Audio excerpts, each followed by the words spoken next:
It is not a secret that Demon Slayer is second only to Moses when it comes to splitting things in half, as its fandom is akin to water and oil set on fire. Yes, it is the best-selling manga so far, a very good looking show and my own door into YouTube, but god damn it, it sucks on so many levels. Hello comrade, my name is Mahis. Come, get yourself a beverage and sit down with me. We got a tough pill to swallow. Before I yamete kudasai your view on the show with actual facts and constructive arguments, the warning has to be made. We're going balls deep and spoilers are very much present in this video. Good luck. The very first troublesome part of the anime shows his face early on and becomes more apparent as the story develops. Tanjiro Kamado, aka our main character, who is often criticized for being too kind, crying a lot, or being a Mary Sue for not taking any L's after he becomes a slayer. For me, that's all fine, and I've talked about it already in one of my previous videos. Even though he's kind, demons are still slain. Crying is just part of his personality that doesn't affect anything, and him beating everyone, dude, it's a shonen! Regardless of how it's structured, we all know he is going to win one way or another. My beef is that I find his character completely unbelievable and, as a result, unrelatable, because my moderately sized brain can't comprehend how the combination of his backstory and what he went through manifests in his subsequent behavior. Prime example, episode 2, the section where he buys a basket for Nezuko. You mean to tell me that this is how a person who just lost everything acts? You realize he just dug 5 graves in the frozen soil, which is an achievement in and of itself as you need some nen-infused shovels for that, proceeded to drag 5 mutilated corpses of his mother, sister and 3 brothers there, buried them, and went on his way to buy a basket next day because otherwise his sister will turn into a pile of ashes. A regular fucking Thursday. He should have had a 1,000-yard stare, complete apathy, or some sort of freak out, because hello, your world just turned upside down, most of your family is dead, the remaining one is now a demon who you didn't even think existed, and you just stand up, look back and move forward? That's what people do in the dentist office, not when their family is murdered. Seriously, he looked more miserable after a training session with some kids. Okay, let's slow down for a second and consider that him acting normally is not a sign of psychopathy, but a coping mechanism instead.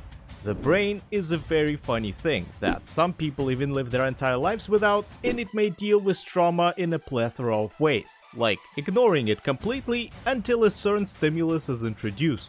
Muzan, for example. Remember how he reacted to his smell in the city?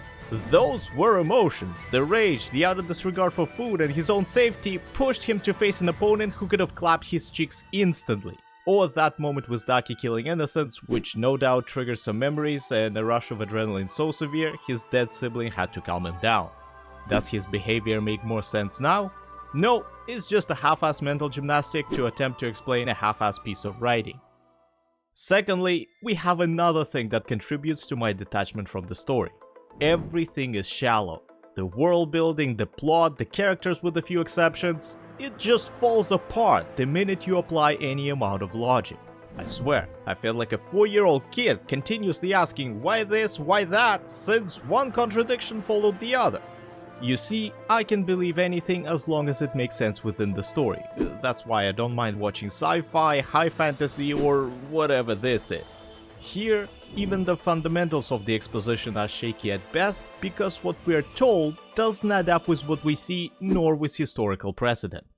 Nobody believes in demons. Sure, the events of the story take place during an industrial boom in Japan when people started to move into the big cities, adopt Western practices, and abandon faith in everything supernatural. But, this is all according to our history books, which don't include a millennia of demons slaughtering people. Well, not like they have any records of it apparently, but that doesn't mean it wasn't happening. Which begs the following question. If Japanese already have yokai/oni folklore and this shit has been going on for centuries, why in the world would they stop believing in demons when they have literal family members who survived an encounter with them? There is no internet, hardly any press, and most people marinate in their own tight-knit communities, making it nigh on impossible to get a different perspective as you don't have access to any other information. Same thing with plot and those who participate in its development. Tell me if this sounds familiar. A special abilities kit, fights progressively stronger enemies to save his loved ones and destroy the main bad guy, with the help of a colorful cast of quirky for the sake of being quirky characters, whose mostly terrible attitude is justified by their tragic past. Add the fact that without the MC no progress would have been made on killing Muzan, and this clown fiesta turns into a child of prophecy garbage, which immediately diminishes the value of everyone involved, as everything they have achieved is thanks to our one and only.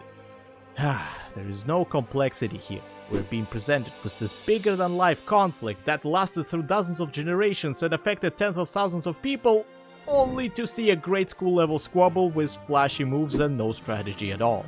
Seriously, this next complaint I have is so vast and expansive that I have to divide it in two. Everybody's dumb. Like, legit, from individuals to their respective factions, there's hardly anyone with an IQ above 3 digits. Let's start with the lesser of two evils, the Demon Slayer Corps. I've made a full video on the subject a while back, so I won't go too in depth, but I will sprinkle some new thoughts on the matter. Firstly, the recruitment process. They look for individuals whose life was ruined by demons and train them to become slayers. Makes sense, you aren't going door to door like some Girl Scouts asking people to give up their life fighting a threat they didn't know existed. What doesn't make sense is the subsequent training and examination process. Who trains them? These no-names can't all be trained by Hashiras, so are they self-taught? There is no standardized routine, no textbooks on demons. Hell, only a choice few get taught breathing techniques, which is basically the only thing that allows humans to compete with anything above low-level Muppets. No shit you lose 90% of your slayers before they even become one because they're sorely not prepared. Oh, and speaking of the test, you're gonna send some teenage newbies to fend for themselves for an entire week on a mountaintop full of thirsty bloodsuckers with no supervision, so they can show you that they're able to fight for 7 nights straight with no backup or rest? Well, better get used to that soon. Mount Nataguma guys won't let me lie. Except they will because they're fucking dead. Not a single fight in Demon Slayer lasted longer than 1 night. Once you engage a demon, you either die or don't, in which case you are transported to a dedicated healing facility and do not receive new orders for months. Moreover, the exam site is not monitored in case there is a demon who's overstepping his dietary boundaries. It sure would have been nice to have a dozen Rokadaki students alive for a bit longer, along with untold hundreds who faced a challenge they weren't supposed to. Here's why this exam fundamentally sucks. Giyu, who didn't kill a single one of these schmucks, turned out to be Hashira material, while Sabito, who cleared the entire place better than Makarov, just died to some fucking chongas. Then we have the actual missions. You get an avian buddy who guides you in a general direction of trouble, a set of overhyped clothes that don't protect shit, and an RGB sword, on the house at least, so you can go and kill some demons. Solo. No backup weapon, no medkit, no intel in advance. You have to rely only on yourself to conduct an investigation and talk to local people, which you were so passionately taught during your training.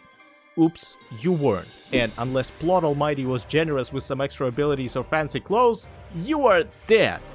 The thing is, I would have forgiven most of what I've talked about if Demon Slayer Corps was like 100 years old. But they've been doing the same shit over and over again for centuries, and we all know what that's called. Alright, now to the only person who eclipses the combined stupidity of all Slayers. Muzan the Demon Daddy, or Mommy depending on how he feels this particular day. If the Corps is not looking for a way to stop the demon plague, the smooth criminal is providing them with every opportunity to put an end to this madness. How? By doing nothing about his enemies, for example. Yeah, if you didn't notice, he doesn't go around killing slayers or setting up hunting parties. Instead, he enjoys his cosplay hobby and lets demons take care of the rest. Right, he does have this side gig of going after a certain family, but since he still hasn't finished them off in a good few 100 years now, it's not that important for him, I guess. Seriously though, dude has only one goal in mind, conquering the sun. That can be achieved through consuming a demon with such an ability or getting a hit of this blue spider lily flower, both of which he pursues so religiously that he forgets to check Nezuko's vitals and fucks off to his inevitable doom. Over the years, Muzan did go around sprinkling people with his juices in hopes of someone becoming a Sunwalker, but when it comes to the lily, he only has himself and one stripy boy looking for it. Why? Can't you just pay a few bucks to some people and say you need it for research purposes? Or promise immortality to whoever brings him this mystical flower? I guarantee people will buy that shit faster than discounted bathwater and will scour every inch of every forest with a magnifying glass if they have to. Oh well, he'd rather blame others and tear books like it's gonna change anything. Wait, doesn't he dislike change? For someone so focused on eternity, he certainly likes to embrace new drip, company, and even faces.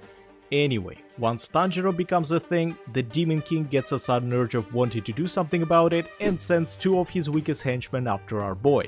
The result is underwhelming as usual, and he stops sending assassins after his ultimate nemesis because it obviously doesn't work and he's not the one to make the same mistake twice. So he proceeds to make other more moronic moves, like not sensing that the Upper Moon 6 was fighting for their lives, sending progressively stronger enemies for our MC to level up on, and splitting his forces during the final battle before teenage horror movies became mainstream. All that barely scratches the surface of everybody's idiocy, and while writing this script, I realized that I have so much material it will fit in at least 2 more videos on the subject, so stay tuned for those or check this one out if you haven't seen it yet. Now, I want you to quickly recall everything we talked about, as the last point is the result of all these problems amalgamating together. We have an unrealistic chosen one MC, shallow world building, and stupid fucking everyone. So, in order to make this story somewhat work, the author invokes the power equivalent to a fusion between duct tape and WD-40. Plot armor. It's so thick here, not even Mount Lady in her giant form can compete with its juicy curves. It's absolutely vile, and so blatantly shoved in our face that even most of the cast dying by the end doesn't make it more tolerable. Why? Because they all died practically for nothing, as it wasn't them who won, it was Muzan who lost. Here are a few examples where the plot had an extra convenient sequence of events. Giyu coming to save Tanjiro absolutely out of nowhere. Was he hunting someone during the day in the middle of the forest, or just traversing difficult terrain because it is somehow faster? Shit, Urokodaki finding Tanjiro makes more sense since he at least has an enhanced sense of smell and could have just been checking out the source, which is also a bit of a stretch as he showed up without his sword. Then we have the mother of all facepalms.